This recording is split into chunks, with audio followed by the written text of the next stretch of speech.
Bonjour à tous et bienvenue dans l'Actu, un petit décryptage de 5 actualités bouillantes en quelques minutes. Pour le point du jour, c'est parti. Aujourd'hui, direction l'Éthiopie qui comptabilise un nombre record de morts depuis l'année 2021. En cause, une petite guerre totale dans la région du Tigré et un bilan écologique catastrophique qui a mené à la famine toute la région de la Corne d'Afrique. Ensuite, on ira au Soudan où ce 14 février, il y a eu une parade de l'amour de la nation. Aucun petit cœur en chocolat, mais plutôt des tirs et des lacrymogènes et des arrestations très inquiétantes. Puis direction la région du Sahel, où la situation franco-malienne a l'air de se clarifier un peu plus, et on vous décrypte tout ça dans quelques instants.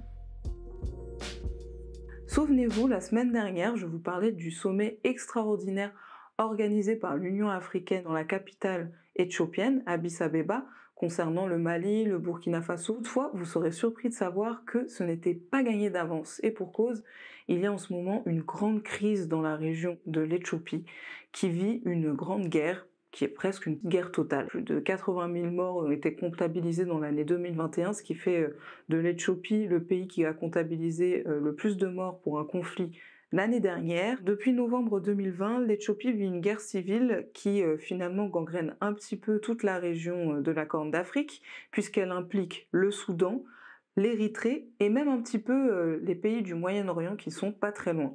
Tout de suite, je vous explique comment l'Éthiopie a fait pour en arriver là. En 2018, des élections ont permis d'avoir en Premier ministre Abiy Ahmed, qui est issu du peuple Oromo. Après avoir eu des années plutôt catastrophiques, totalement et meurtrières avec la guerre de l'Érythrée, il a tout de suite, en prenant le pouvoir, fait un geste, fait une véritable déclaration de paix au pays de l'Érythrée. Cela lui a valu le prix Nobel de la paix en 2019. C'était quelque chose vraiment de très positif, mais qui n'a pas été vu d'un bon œil par le peuple tigréen qui venait de céder sa place au pouvoir et qui l'a vu un peu comme une trahison d'Abiy Ahmed de se rapprocher, de pactiser avec cet ancien ennemi. En plus de ça, Abiy Ahmed a été accusé de vouloir gouverner le pays seul, ce qui ne marche pas trop dans un gouvernement fédéral, c'est vraiment quelque chose de très grave. Les Tigréens avaient l'impression d'être un peu évincés du pouvoir, leur parti n'était pas assez représenté selon eux. Tout ceci nous a mené à une date clé, les élections de 2020.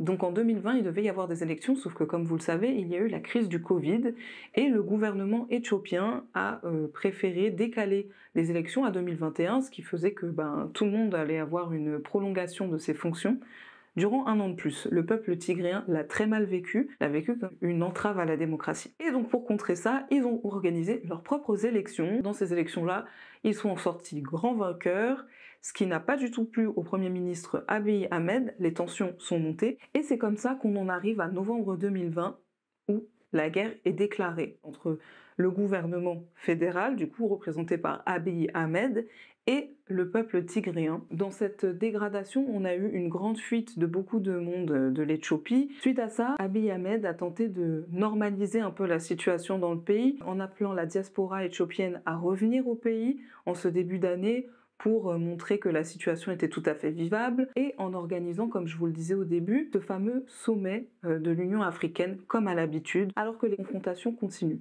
Début février, on a une représentante de l'ONU qui est allée en Éthiopie et qui a vu des choses, selon elle, qu'on ne peut même pas imaginer. Donc c'est assez paradoxal quand on voit que cette semaine, avec la communauté internationale, l'Éthiopie a levé son état d'urgence. Malgré leurs tentatives de paix, d'un côté on a cette représentante de l'ONU début février qui nous dit que la situation est insoutenable en Éthiopie, et de l'autre on a cette semaine une décision qui tombe en accord avec la communauté internationale et l'Éthiopie de lever l'état d'urgence. Toutefois, les attaques n'étaient toujours pas terminées et le Moyen-Orient a fourni des armes et des drones au gouvernement pour continuer à alimenter cette guerre. Donc on ne sait toujours pas quelle va être l'issue, c'est une affaire à suivre.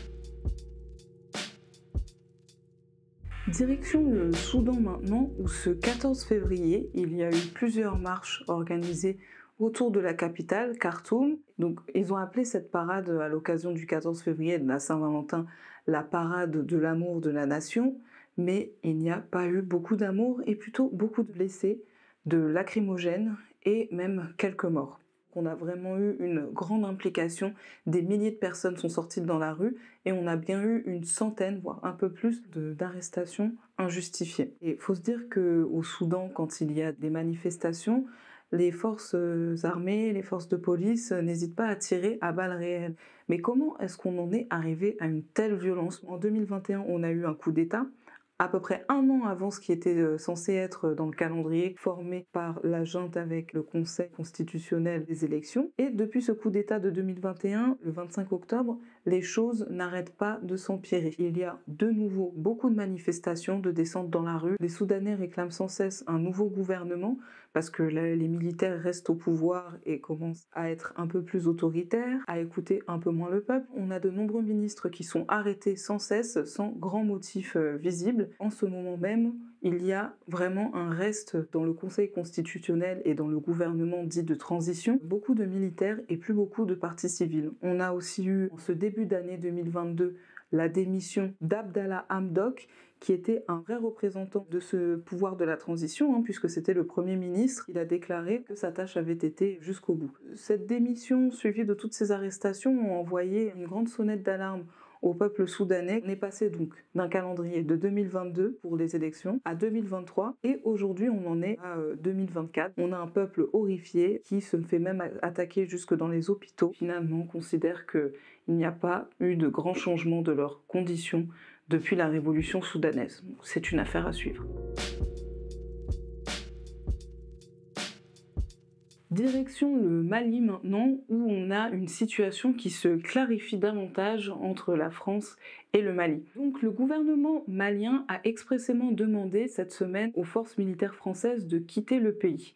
Et en réponse à ça, Emmanuel Macron a voulu organiser un mini-sommet pour en parler en amont avec les grands représentants officiels des pays aux alentours, à savoir le Niger, la Côte d'Ivoire et le Sénégal, entre autres. Il s'agissait de discuter du retrait des troupes françaises du Mali, mais aussi de voir avec ces pays s'ils souhaitaient continuer à combattre le djihadisme et donc les forces terroristes qui persistent malgré tout dans la région. Donc un accord aurait été fait pour dire que la France pouvait retirer ses troupes, certes du Mali, mais être accueillie dans les pays environnants pour continuer à lutter contre le djihadisme qui persiste dans la région. Donc bien évidemment, la France a été plutôt déçue de voir cette décision prise par le gouvernement malien. Cette actualité montre aussi un point intéressant. Le retrait des troupes françaises ne se fera pas seul. Et justement, c'est là où était tout l'enjeu de l'opération Takuba qui s'est faite fin 2021, avec l'association de plusieurs forces militaires européennes qui poussent plusieurs autres pays à partir avec eux.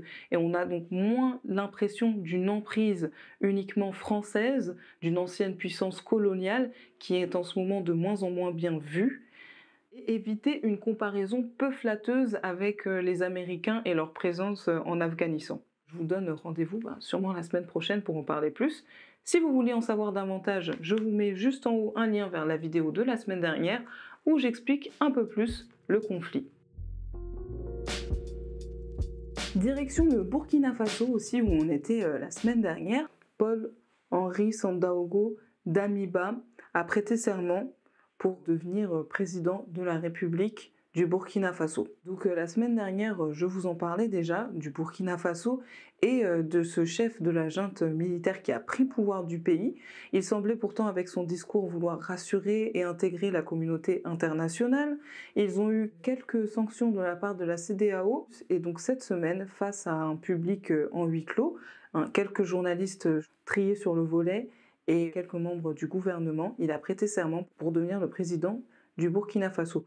Donc jusqu'à l'heure actuelle, on n'en sait pas plus. Il s'agirait de voir si les militaires vont prendre le pouvoir, comme on a pu voir dans d'autres pays, ou si un gouvernement va prendre la succession. Donc on ne sait pas trop. Toute la région d'Afrique de l'Ouest est enclin à de nouveaux changements et ce serment prêté cette semaine par le chef anciennement de la junte burkinabèse va marquer un véritable tournant aussi dans la politique de la région du Sahel. Direction le Kenya maintenant pour ce dernier point d'actualité. Pour la Saint-Valentin, vous avez probablement voulu offrir des roses ou vous en a probablement offert. En tout cas, c'est le grand symbole. Mais il faut savoir que la plupart des roses viennent du Kenya, qui sont le plus grand exportateur.